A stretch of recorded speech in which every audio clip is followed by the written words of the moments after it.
పేరు మార్చుకోండి చంద్రబాబు గారు. అమ్మఒడికి, తల్లికి వందనమని, రైతు భరోసాకి, అన్నదాత సుఖీభవని ఇలా పేర్లు మార్చడం దేనికి? మీకు దమ్ముంటే సొంతంగా కనీసం ఒక్క పథకమైనా పెట్టుకోండి. మీదని చెప్పుకోవడానికి పరిపాలన చేయడానికి వచ్చారా, లేదా పేర్లు మార్చడానికి వచ్చారా? ఎవరికో పుట్టిన బిడ్డని మీ బిడ్డని ఎలా చెబుతున్నారు?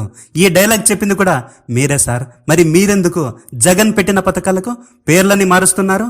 అమ్మఒడికి 15,000 ఇవ్వాల్సి ఉంటే కొంతమంది తల్లుల అకౌంట్లలో 8,000, 9,000 పడటం ఏంటి? మిగతా డబ్బులు ఎవరి జోబీలోకి వెళ్ళింది? రైతు భరోసా కింద 20,000 ఇస్తానని చెప్పి ఇప్పుడు కనీసం 10,000 కూడా ఇవ్వడం లేదే. ఇలా పథకాలకు పేర్లు మార్చే బదులు మీ పేరు మార్చుకోండియా. చంద్రబాబు అని తీసేసి జగన్ అని పేరు మార్చుకోండి. అప్పుడు జగన్ చేసిన మంచి పనులన్నీ మీ ఖాతాలోకి వచ్చి పడతాయి. 40 సంవత్సరాల అనుభవం దేనికి? పేర్లు మార్చడానికా?